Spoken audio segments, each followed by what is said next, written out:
Pada video kali ini kita lanjutkan kemarin kita belajar tentang bagaimana membuat hostingnya, bagaimana membuat database. Kali ini kita nyoba untuk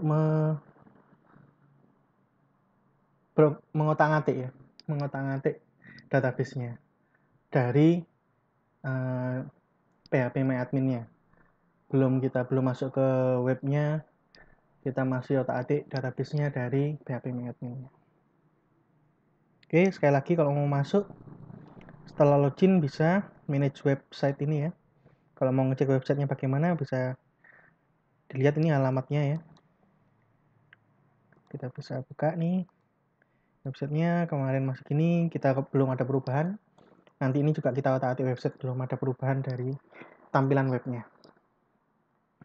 Oke, kita pergi ke cPanel-nya.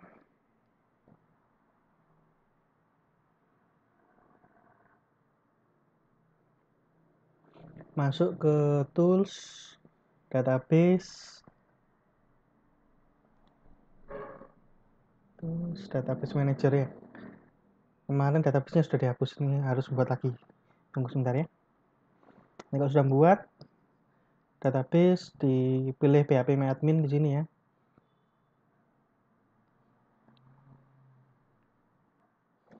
Oke, database yang sudah dibuat, PHP MyAdmin.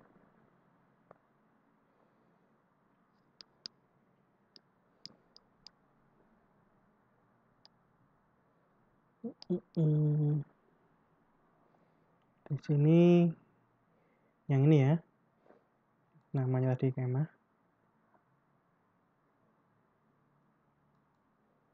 Oke, namanya sudah buat tabel, nggak pas buat tabel lagi. Jadi kita contohkan buat tabel yang ini ya, buat tabel yang mungkin dicoba di projectnya teman-teman. Ini nanti catatan. Jadi kalau kemarin ada yang buat projectnya tentang portofolio. Oke, kita buat tabel portofolio. Sementara isinya 4 ya. Ini nama dari kolomnya ya. Jadi tabel itu kan ya seperti ini ya. Nama kolomnya apa?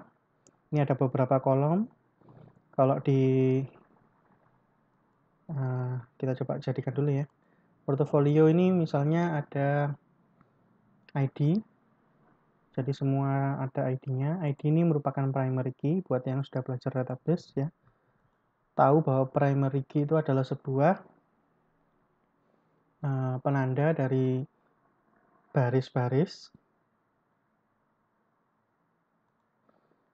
Baris-baris ini masing-masing harus punya pembeda. Jadi tidak ada satupun baris yang sama. Kalau ada yang sama maka ya kenapa ada yang sama, kan aneh ya. Contoh ada orang namanya sama, masih masuk akal. Tapi pasti ada yang berbeda dari orang itu. Misalnya nomor KTP-nya beda. Kayak gitu. Soalnya kalau sama persis maka ya akan jadi masalah nanti. Karena akan bingung ngurus, misalnya kalau sama-sama warganya sama-sama persis, nomor KTP-nya juga sama, maka ya ketika ngurus-ngurus perizinan dan lain-lain akan bermasalah. Oke, jadi ini pembeda antara baris satu dengan yang lain. Kita kasih auto increment, kemarin sudah kita bahas. Auto increment itu adalah sesuatu yang membiarkan atau fitur yang membuat kita tidak perlu mengisi kolom ini, kolom ID ini atau kolom yang diberi tanda auto increment kita nggak usah ngisi. Isinya apa? Isinya otomatis terisi angka mulai dari 1 sampai batasnya. Kemarin kita sudah bahas juga itu.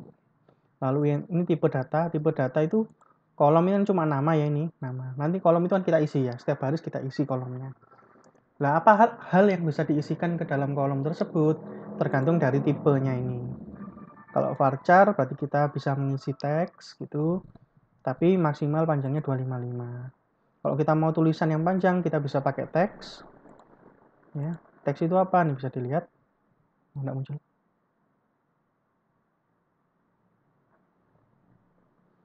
Oke. Oke, teks itu intinya sebuah tulisan sama kayak varchar, bedanya panjang.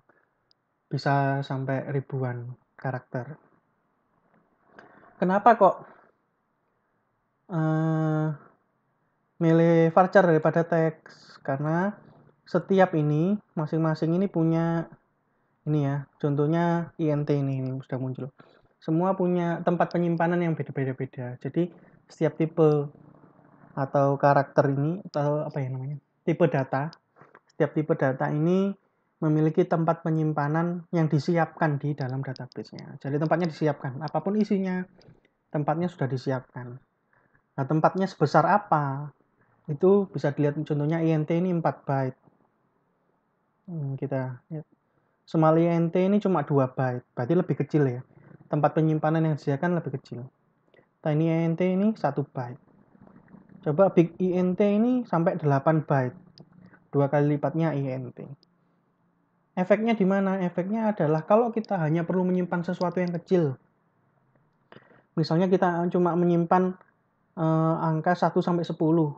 Terus kita pakai Big INT, maka meskipun kita isi angka-angka yang kecil, tempat yang disiapkan, tempat yang dipakai untuk menyimpan data yang kecil tadi besar.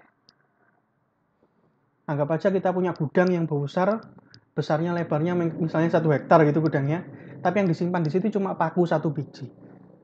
Nanti kalau kita mau nyimpan paku lainnya, harus buat gudang lagi 1 hektar.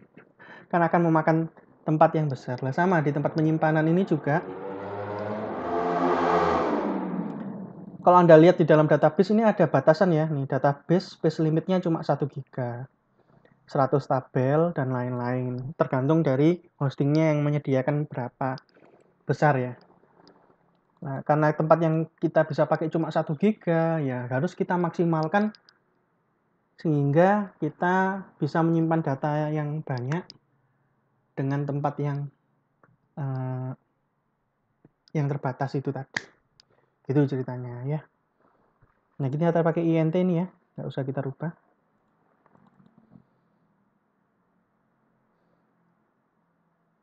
INT ini nggak usah dikasih ini ya, length atau value. Ini bisa Anda isi 4, bisa Anda isi 11, dan lain-lain. Cuma INT ini, kalau Anda isi 8, tapi Anda gunakan untuk INT 11 ya. INT 11 maksimalnya. Kenapa 11? Karena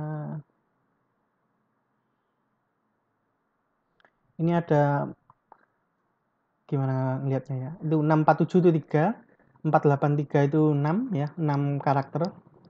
147 itu 9 karakter. 10-nya yang 2 itu, berarti 2 miliar, kita bisa nyimpan 2 miliar, itu 10 karakter yang kita, 10 deret angka, 10 deret angka. Mulai dari 0 sampai 2 miliar sekian gitu ya. Bisa sampai 2 miliar sekian itu antara minus 2 miliar sampai plus 2 miliar. Jadi kalau tanpa minus, jadi itu ada pilihannya. Sign itu artinya dari minus ke positif.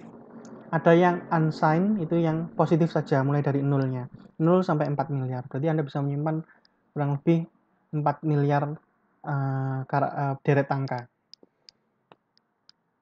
Deret 11 deret angka mulai dari 0 sampai 4 miliar maksimalnya. Yang artinya maksimal ada 10 ya, 10 karakter. 11-nya itu termasuk tanda minusnya itu. Jadi kalau Anda mau nyimpen misalnya nomor telepon, kurang kalau pakai INT ya. Karena nomor telepon itu biasanya 13 atau 14, 12 gitu ya.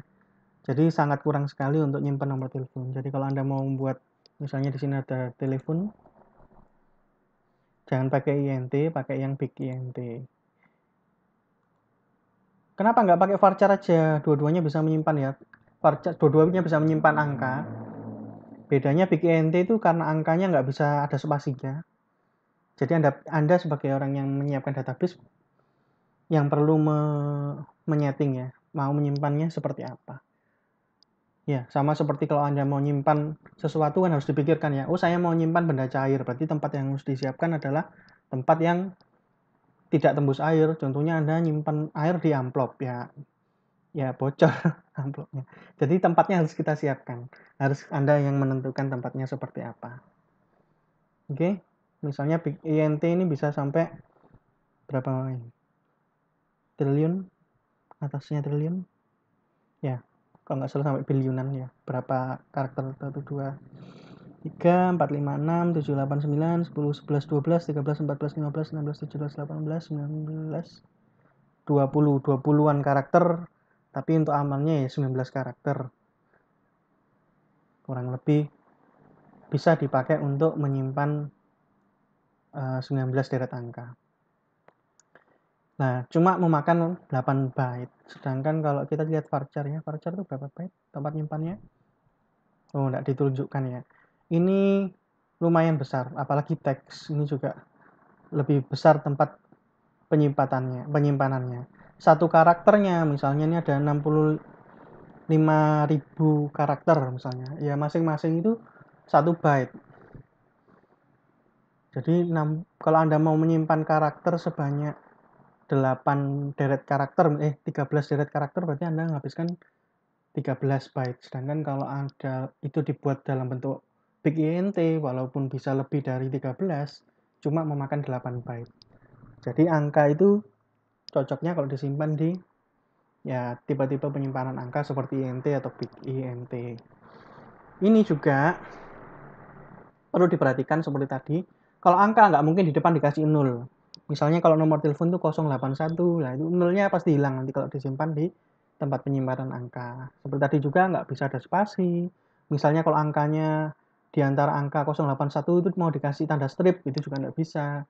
Jadi tetap Anda sebagai tempat orang yang membuat database bisa menyesuaikan ya. Bagusnya seperti apa? Bagusnya adalah disimpan berupa angka. Nanti ketika mau ditampilkan atau ketika mau ngisi, bisa dibuat tampilannya supaya bagus dan lebih mudah dibaca oleh orang. Misalnya dikasih spasi, dikasih tanda strip ketika ditampilkannya. Atau ketika memasukkan nilainya. Tapi ketika disimpan di database-nya, tetap berupa angka. Nah, itu nanti butuh belajar masalah pengolahan number, pengolahan angka. Nah, untuk angka ini sekali lagi nggak usah diisi juga nggak apa-apa nih length atau values-nya. Oke, karena ini portofolio kita mungkin ngasih nama gitu ya, nama dari orangnya siapa misalnya. Kita kasih varchar, mungkin orang cukup 100 saja. Yang ini nggak ada yang perlu dirubah ya. Yang perlu dirubah mungkin yang perlu diperhatikan ini di sini adalah 0. 0 ini kalau Anda centang berarti ini isinya boleh kosong. Jadi orang kalau nggak ngisi, datanya tetap bisa dimasukkan.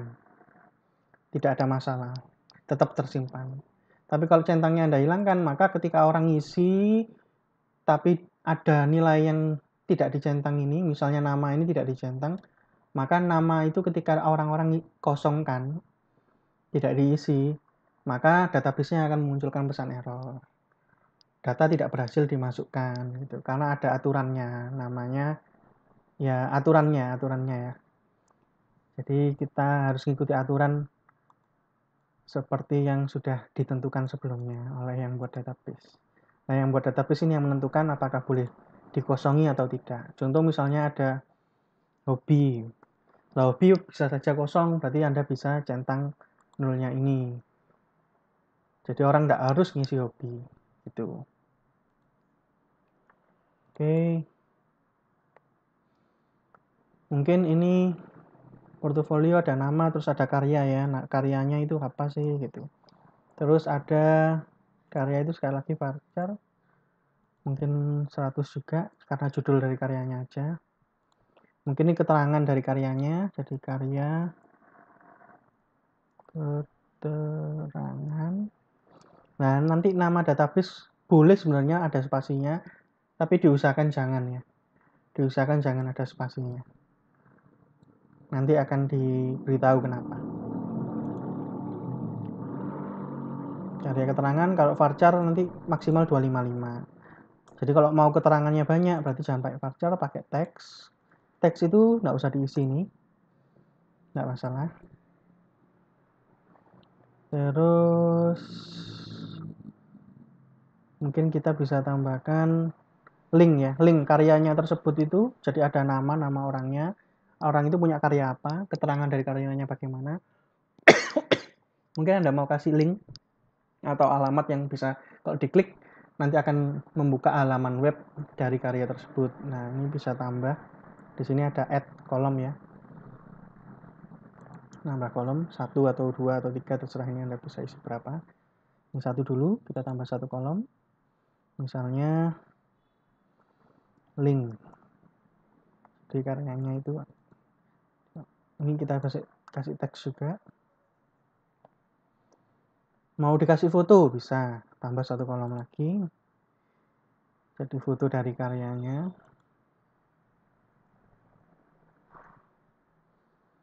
Sama kita buat teks juga, mungkin linknya nanti panjang.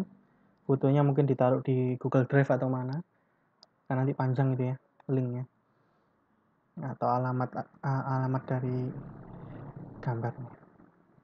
Ini kita bisa save. Jangan lupa nama dari tabelnya apa ya.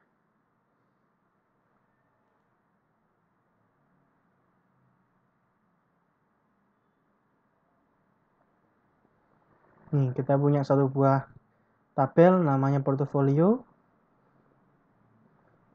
Keluar dulu ke database-nya. Ini database-nya, ini ada sebuah tabel portofolio. Ini kita bisa masuk ke dalamnya. Kita klik ini nanti otomatis masuk ke browse. Ini ada browse itu berarti melihat. Ini kita besarkan dulu. Ini enggak kelihatan. Browse itu berarti melihat data-data yang sudah dimasukkan. Structure itu berarti melihat, nah kita tampilkan dulu misalnya browse, ini masih kosong ya.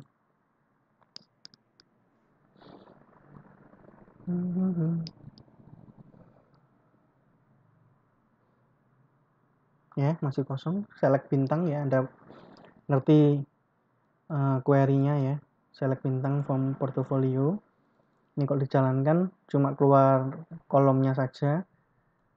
Yang disimpan soalnya masih belum ada di sini.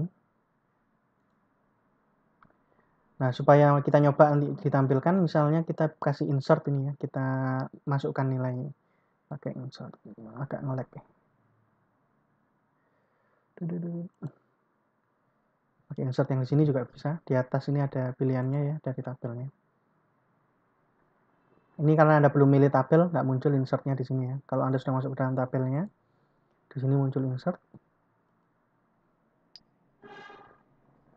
Atau Anda pilih insert di sini, nah ini sudah bisa dipencet. Gitu ya. Nah, ini Anda bisa masukkan value-nya itu yang ada di kanan ini yang kita isi ya. Function ini sementara nggak bisa kita perhatikan dulu. Jadi yang di kanan ini yang kita isi nilai-nilainya. Seperti kita bilang tadi, auto increment itu diisi secara otomatis. Berarti ID-nya ini nggak usah kita isi, nggak apa-apa ya. Dinulkan saja. Terus nama ini kita isi misalnya Joko. Karyanya misalnya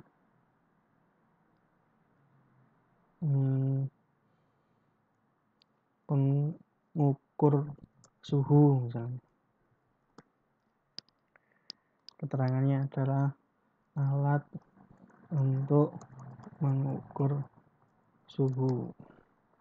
Lah, linknya tadi ini yang masalah karena tadi nggak dicentang nulnya, berarti harus diisi. Coba kita masukkan sih. Nah, apa yang terjadi? Oh, masih masuk. Nah, kita lihat strukturnya dulu.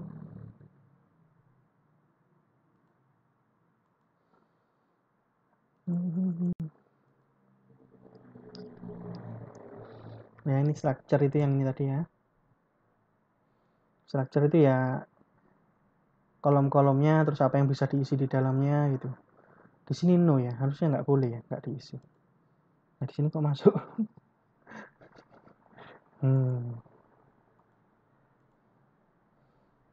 Ada yang aneh. Mungkin karena tipenya adalah teks ya.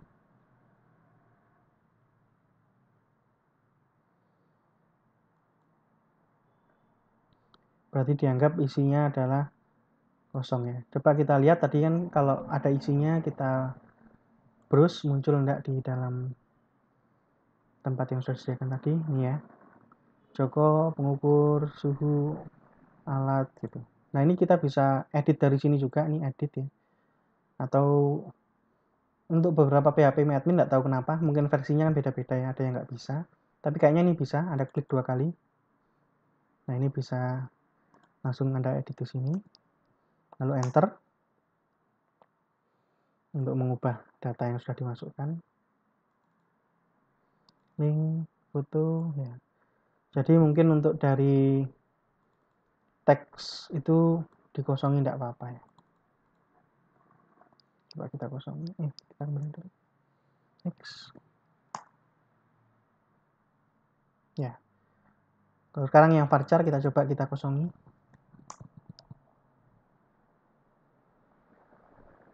Masih tidak apa-apa.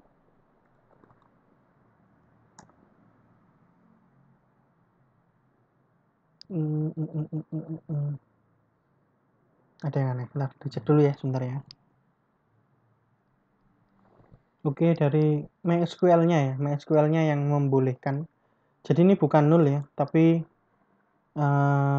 string kosong, string yang kosong. Jadi tanda petik itu ya. Itu yang dimasukkan. Bukan null. Nullnya sendiri sebenarnya tidak boleh. Cuma di MySQL-nya string kosong itu dianggap ada isinya gitu. Bukan null atau kosong.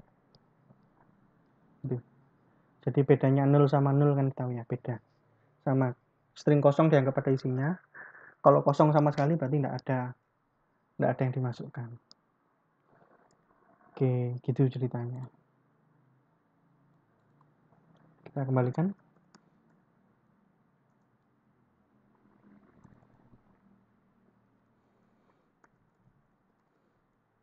Ini yang makanya kenapa kalau bisa dicek di database-nya, ada cara ngeceknya ya.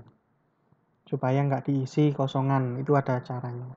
Selain pakai constraint tadi, constraint null atau not null tadi.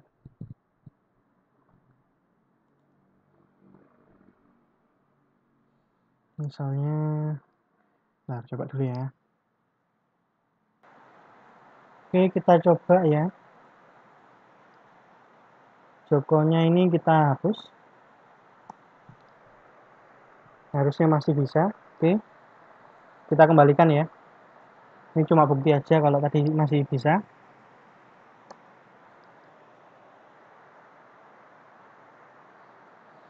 Oke, karena sudah dicoba, sudah bisa. Caranya bagaimana supaya petik-petik itu tidak bisa, maka kita bisa tuliskan kode ya. Ini nggak bisa, kalau dari sini belum ada pilihannya ya. Saya belum nemu sih, mungkin ada tapi saya belum nemu. Jadi atau mungkin ada di ya nggak tahu lah, kita nyoba nanti aja. Kita nyoba di sini aja. Jadi di sini kita bisa nuliskan query sama seperti select, insert, update, delete dan lain-lain. Kita bisa alter gitu ya. Alter table portofolio, kita rubah tabelnya, kita tambahi kok kita tambah constraint.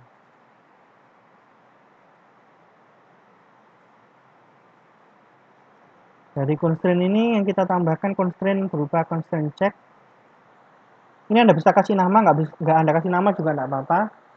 Tapi harusnya sih baiknya dikasih nama. Tapi nggak kita kasih nama dulu coba ya. Nanti otomatis dikasih nama sama database-nya. Cuma kita nggak tahu namanya apa ya. Terserah dari database-nya. Misalnya kita mau kolom nama ini nggak boleh diisi dengan petik-petik, nggak boleh diisi dengan string kosong, maka bisa dibuat cek semacam ini gitu.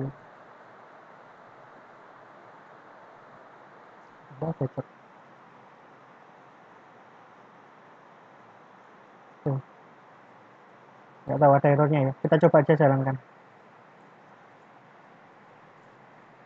Nih, kodenya benar tapi nggak tahu tadi kenapa di situ kok error.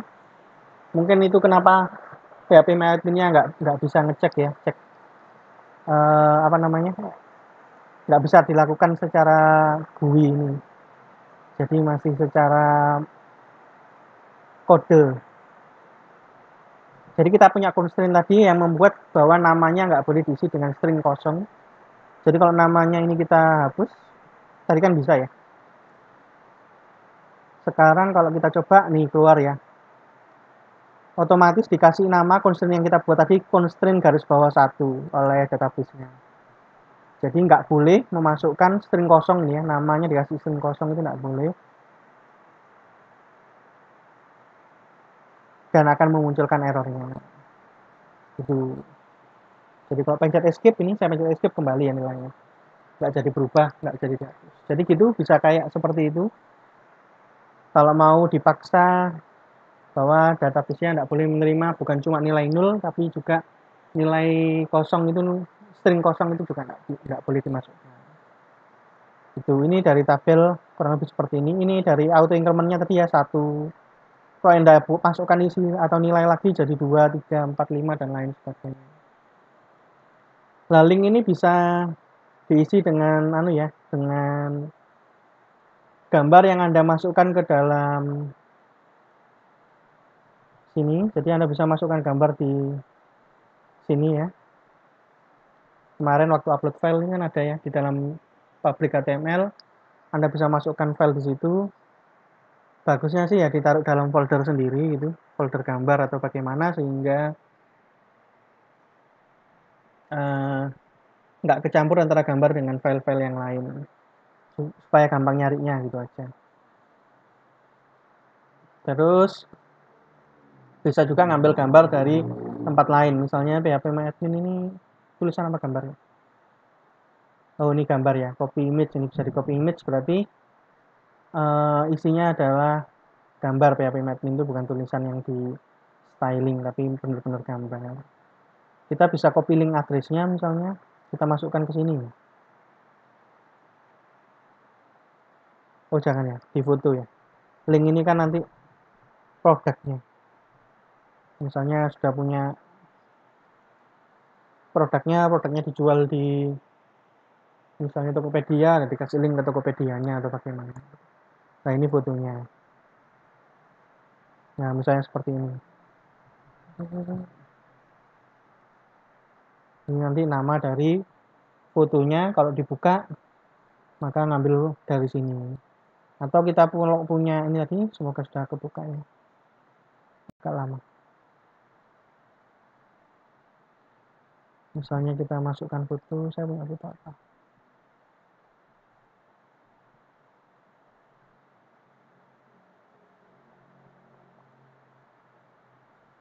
Nggak punya foto. Ya, pokoknya file ya, bisa dimasukkan seperti biasa, misalnya di dalam, oh ini karena lama ya. Kadang-kadang kalau lama nggak diakses, itu otomatis keluar sendiri atau logout sendiri. Maka bisa diakali dengan login lagi, baru masuk ke sini. Nah, misalnya kalau misalnya tadi sudah ada, gambarnya ada di dalam sini, ada folder misalnya namanya gambar.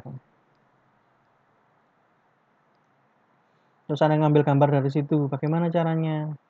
Oh, ada akses. Ini caranya ya dari sini bisa diketikkan langsung ya, img SLC sama dengan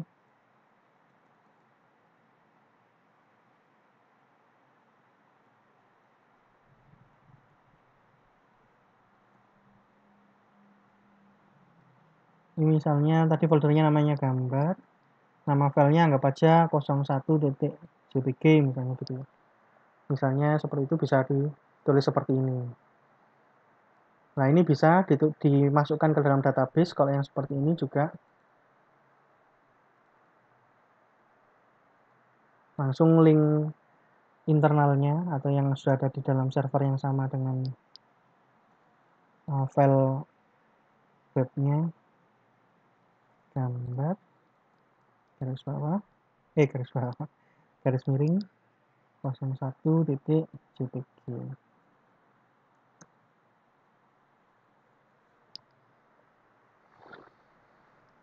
Oke, mungkin ini aja dari materinya. Kita coba, silakan dicoba sendiri di rumah untuk nambah-nambah tabel, untuk ngisi-ngisi tabel. Kapan-kapan sambil jalan kita buat tabel yang saling berelasi. Mungkin sudah dapat dapat materi itu dari bahasa pemrograman atau di basis data. Sudah dapat materi itu dari basis data. Nanti kita ulangi sedikit tapi sebentar gitu ya. Sebentar aja kita ulangi relasi. Dan kita coba di minggu depan untuk menampilkan dulu sebelum yang ada relasi, jadi yang tanpa relasi kita tampilkan dulu datanya pakai coordinator. Bagaimana caranya, berarti kita memanfaatkan model itu yang akan kita lakukan minggu depan. Mungkin itu aja materinya hari ini. Sekian dari saya, terima kasih.